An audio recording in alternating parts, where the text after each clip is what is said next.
I know who your prankster is. Really? Who? You'll never guess what just happened. What? Mr. Simon just showed up. I've been watching you and Hugo this week. Is there anything you want to tell me?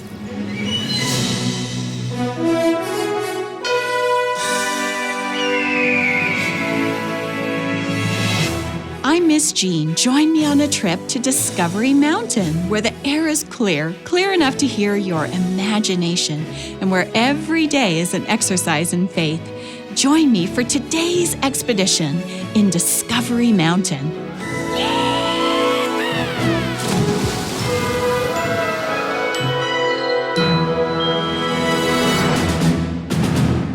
Are you ready for today's expedition? Well, this is the final episode of our season called An Arrow's Reach. What's going to happen at Discovery Mountain Camp? Sadly, Joyce has been fired. And will Major Rudder get his way? Or will Mr. Simon and Principal Reader save the day? Let's exercise our faith together in this final episode called A New Day Dawns. Joyce, where are you? I'm over here, behind the rocks. Oh, there you are. Well, what did you think? I think you did an amazing job tonight on that tournament.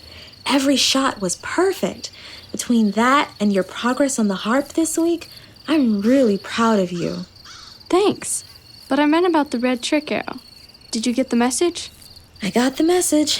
Your dad is going to fire me. I am sorry, but not surprised. I just wish you two could get along. Dad's always been strict, but he's been pretty over the top this week. Well, he's doing what he thinks is right for the camp, and I disagree with that. I just wish we could have found some common ground and worked it out. Me too. So what will you do now? Well, I'm still praying about it. I really felt like God was leading me to Discovery Mountain for a purpose. Maybe I was wrong. I'll be packing my bags tonight and leave in the morning. Well, you are here for a purpose. I think God sent you here to teach me about him. That's sweet, Tess. We never had the chance to continue our conversation about him from earlier this week, but you have shown me what a real Christian looks like. Do you think so? I know so. Will you pray with me? I want to ask Jesus into my heart. I'd be honored. Dear Jesus, thank you for allowing me to meet Tess and showing her what a real Christian looks like. Please come into her heart. It's the final morning of camp. It's Jake's last chance to figure out who his prankster is. Will he be successful? Good morning, Jake. You look a little puzzled. What are you thinking about? Hi, Ranger Bob. Have you found your Jeep yet? Oh, I know right where I left it. I just felt like I should stick around camp another day to make sure everything is all right. You look puzzled. Well, I'm trying to figure out who's been pranking me all week. Well, do you have any clues? Well, first, there were noises on the cabin roof. What kind of noise? Like something rolling off. Okay, continue. What other clues have you found? Then, I found these shiny little beads in front of the cabin door. All the boys said they didn't leave them there. Oh, those are very shiny. Then, my shiny blue metallic earbuds went missing at the lake. I see. Anything else? Yeah, and then all the bags I had of trail mix disappeared from under my bed. The door to the cabin had been left open, and there's trail mix all over the floor. Had the door been left open before? Yeah, by Hugo and Harold, but, I know who took my trail mix. Hold on just a minute, Jake. What's that hanging beside your cabin door? Oh, I found that under my bed when the trail mix went missing. It's a feather, and it doesn't belong to Madam Manager. I checked that out. I know who your prankster is. Really? Who? Wait right there while I circumnavigate the cabin. Uh-oh. Do you think he'll find the you-know-what? Shh, stop talking. Jake, did you buy any more trail mix? Yeah, I got some yesterday. Why? May I have some? I'd like to conduct an experiment. I don't know about this. An experiment with my trail mix? Boys, come with us, please. I found something you might find interesting. Oh no, you saw them. Be quiet, Harold. Okay, here's some trail mix. Go easy with it, would you? I've got a limited supply. Thanks. I'm gonna spread some here on this rock. Now sit over there quietly. Now, wait. Jake, Ranger Bob, Hugo, and Harold sat and waited quietly for a couple of minutes when suddenly it happened. Hey, Bird! Bird! That's not nice. Get away from my trail mix. We're trying to find who's been pulling pranks on me. Jake, we just did. What? That's a Corvius brachyrhynchus, or a simple crow. Yeah, and so what? They are incredibly smart birds, and they love shiny objects. Wait a minute. You mean to tell me that I've been out-pranked by a bird? But how? And why'd he take my earbuds? I'm guessing because he's been fed all week. Right, boys? Well, maybe. Somebody please tell me what's going on.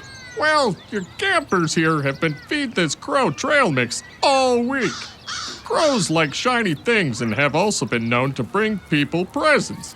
The beads were a thank you, probably stolen from the craft table. What about my bags of trail mix and earbuds? And what about the noise on the roof? I'm getting to that.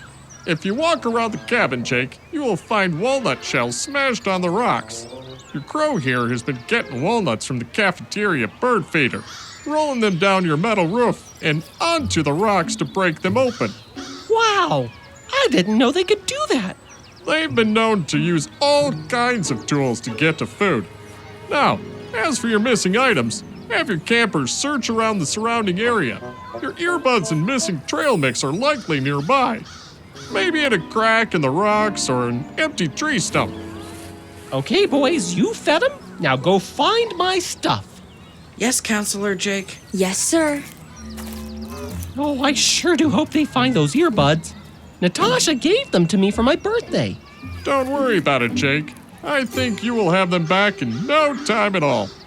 Hey, I gotta get back to my hike. The squirrels seem to be very active right now, and I don't want to miss their shenanigans. I'll see you around. Thanks, Ranger Bob. Hi, Ranger Bob. Bye, Ranger Bob. Counselor Jake, can I talk to you? Sure, Logan, but I think we're about to find my earbuds and trail mix. I'm so excited. Hey, that's great. I wanted to talk to you about Harold and Hugo. Oh, what about them? Hugo has been teaching Harold how to steal. I think Harold feels really bad about it, but is afraid of getting into trouble. Oh, I see. I'll find a way to talk to him today. Thanks for letting me know, Logan. That couldn't have been easy for you. Nope, I just don't want Harold to get into trouble. Oh, I get it. Thanks, Counselor Jake. How am I going to deal with this? Hey, we found them. Everything was in an empty tree stump, just like Ranger Bob said. Including my earbuds? Yep, right here too. And more of those beads. Yippee! I'm so happy! Well, Lord, it feels like I've done a lot of talking to you this week outside Major Rudder's door. Please be with me right now. I'm very nervous. Amen. Enter, Miss Holt. I've packed my bags and I'm leaving, sir. Fine. I believe that will be for the best. Tess, on the other hand, wanted to say goodbye. She should be here in a minute. You have an amazing daughter, sir. You should be proud of her. I am proud of her, and you had no right to try to turn her against me this week. I didn't do that. Hey, are you ever going to come clean to Mr. Simon about the little warrior sending you money? Will you tell him that you're turning Discovery Mountain Camp into one of their camps? How do you know about that? So you don't deny it. I don't deny it. They paid me a huge amount of money to turn Discovery Mountain Camp into a little warrior's camp. It'll be a huge improvement for this puny, simple little town. Finally, Tess is here. You'll say your goodbyes and leave the camp immediately. Am I clear? No, Major Rudder. You will leave immediately and have no further contact with my camp. You are fired. Mr. Simon, Huh? How? Joyce, would you step outside and leave me and the Major alone and close the door behind you? Of course, sir.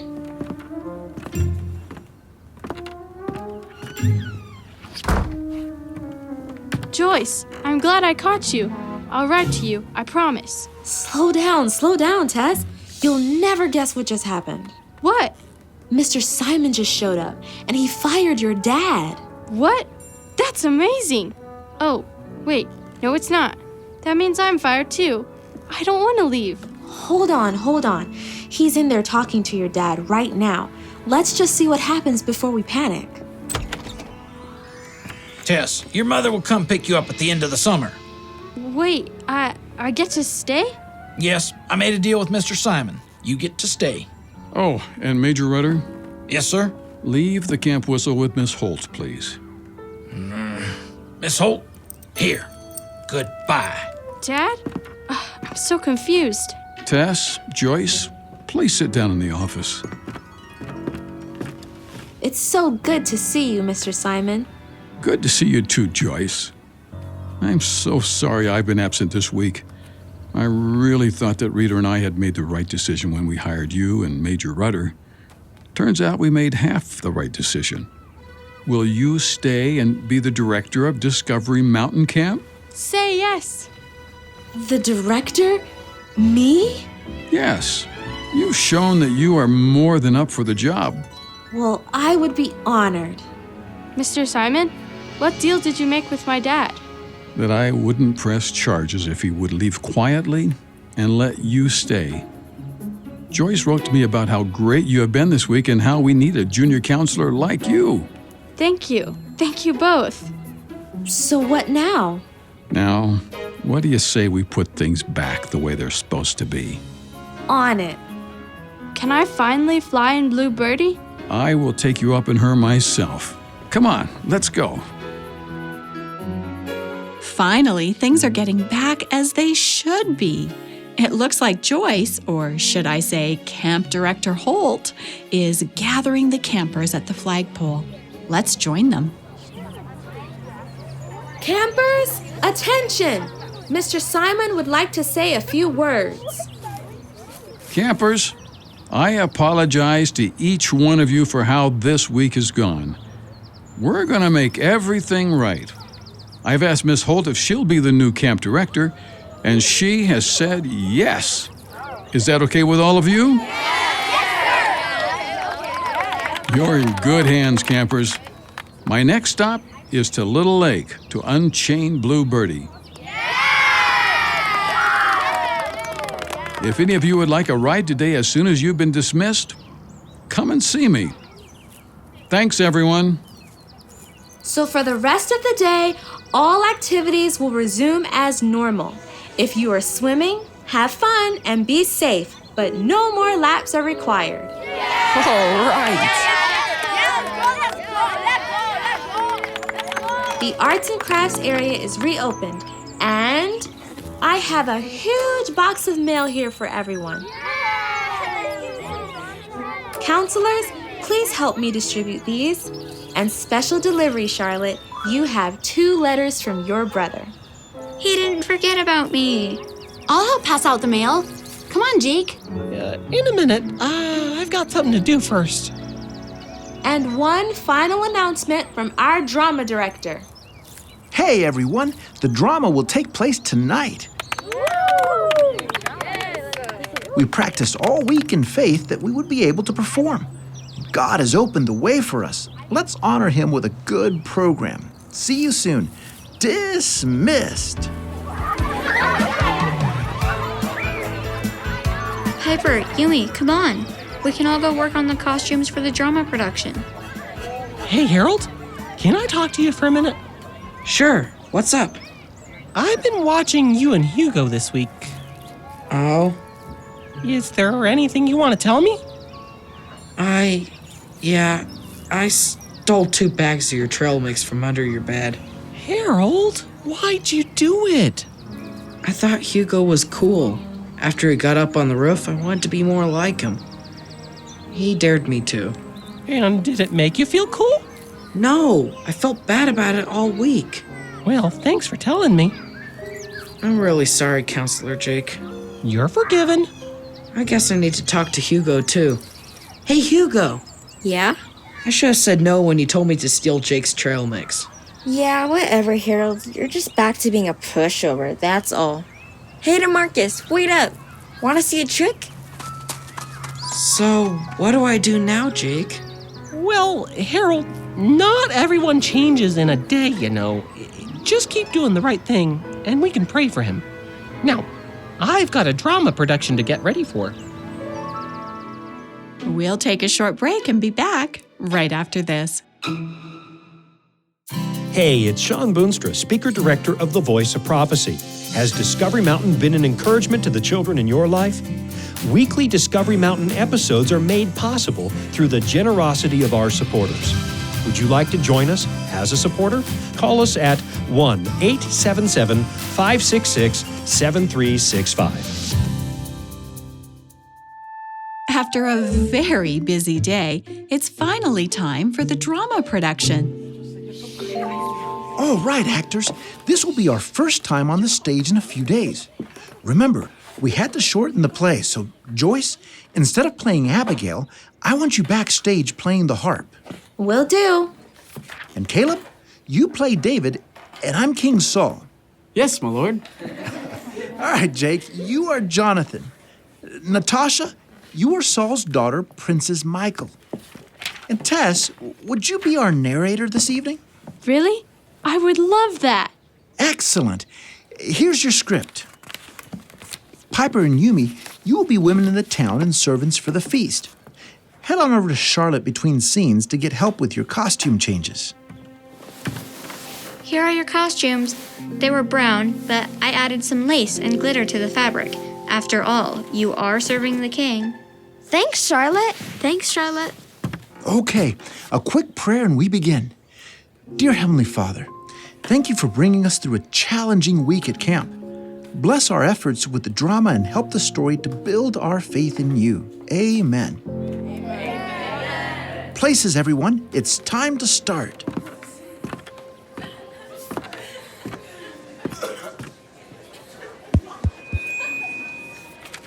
Welcome, everyone, to this year's drama production.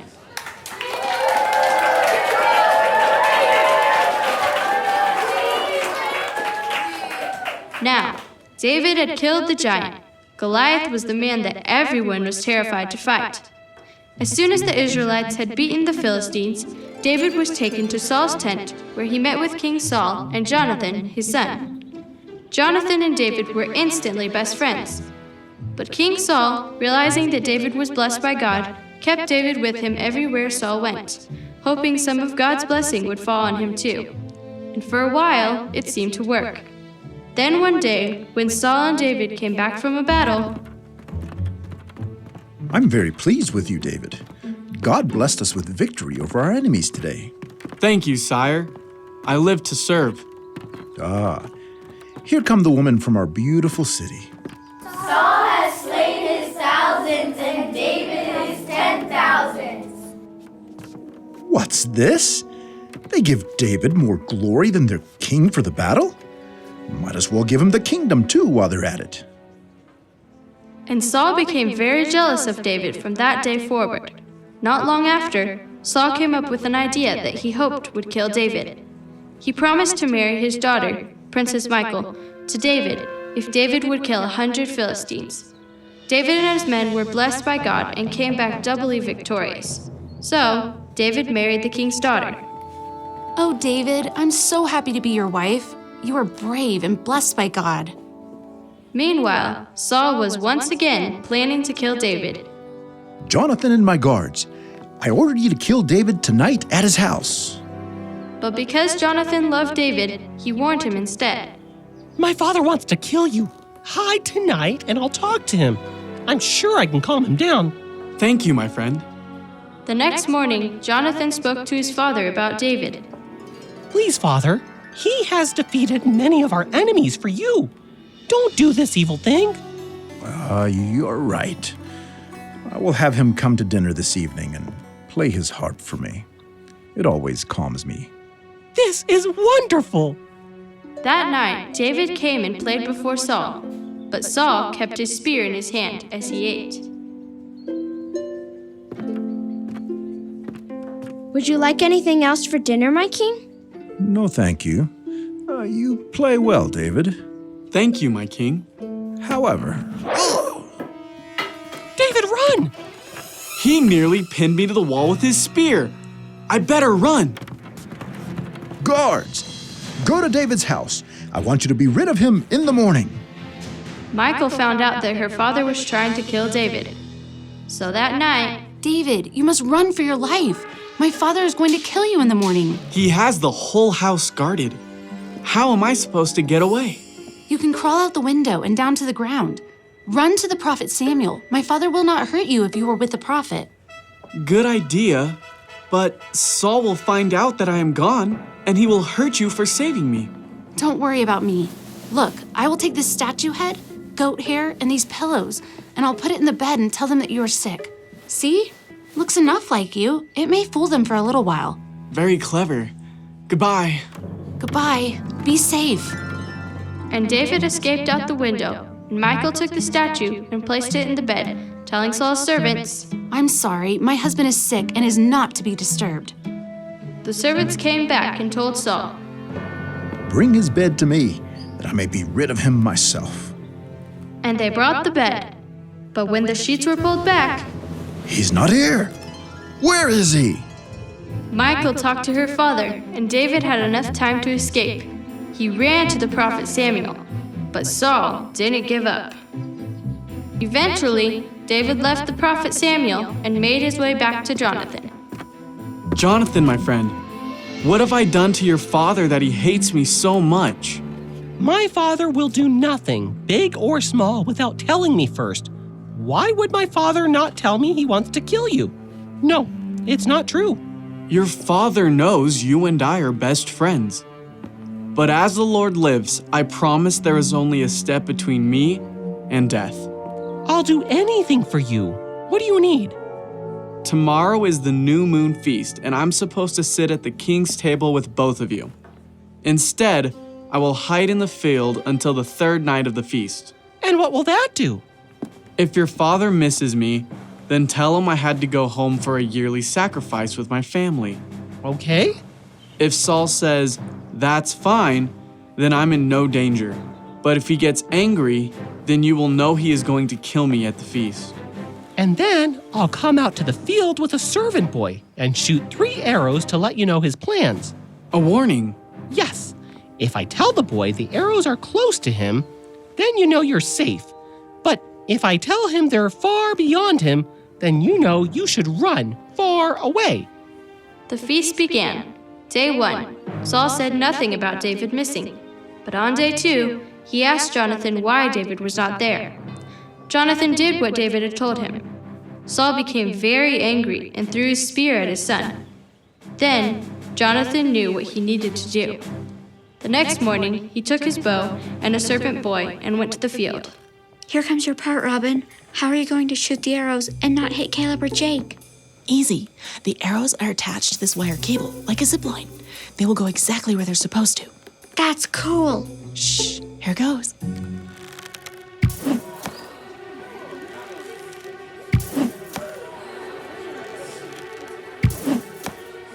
Boy, go run and fetch the arrows. No, I think they're further than that.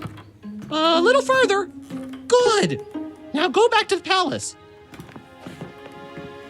David! David?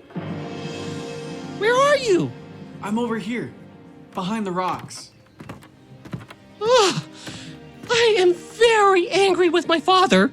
You need to run away fast. I know God's going to give you the kingdom, and I promise you my loyalty and my friendship. None of your family will be harmed when the Lord makes me king. I promise. David's journey was long, but Jonathan was right. David did become king, and his friendship with Jonathan was always strong. The end.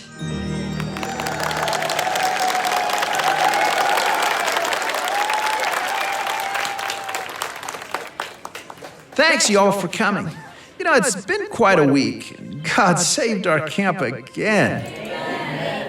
In Romans 8:28 it says, "And we know that all things work together for good to those who love God, to those who are the called according to his purpose."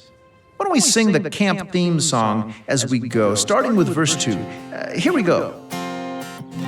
Discover drama with all the messages we bring. Discover campfire and all the happy songs we sing. Discovery Mountain, the place I wanna be. Discover more of God and all his plans for me. Discover swimming in the lake so deep and blue. Discover sunsets, Bluebirdie waits for you. Discovery Mountain, the place I wanna be. Discover more of God and all his plans for me.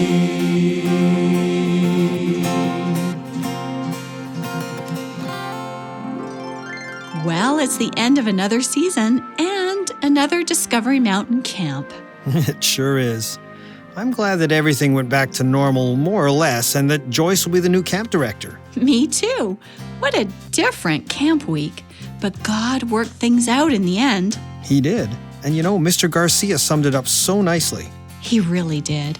Romans 8:28 says, "And we know that all things work together for good to those who love God and to those who are the called according to his purpose." That was so true for our campers this week. Amen. And I'm glad Harold came clean about Jake's things and that Logan was a good friend to him. That and the great mystery of the lost items were discovered. And I'm so glad that Joyce was able to help Tess accept Jesus into her heart. So, what do we have in store for the listeners next, Miss G? Well, more seasons, more mini adventures, and always more faith exercises. Well, that's great news. So stay tuned, listeners, and we'll see you again next time. You've been listening to Discovery Mountain, where the air is clear enough to hear your imagination, and where every day is an exercise in faith. To listen to other episodes and to send us a message, visit us online at discoverymountain.com. Discovery Mountain is a production of The Voice of Prophecy. Join us again next time here in Discovery Mountain, where every day is an exercise in faith. A New Day Dawns was written by Natalie Barton with Steve Phillips, produced by Steve Phillips, and post-produced in Ontario, Canada by Douglas Bruce and Danny Columbi. Recorded in Loveland, Colorado at the Voice of Prophecy Studios and in Bowmanville, Ontario.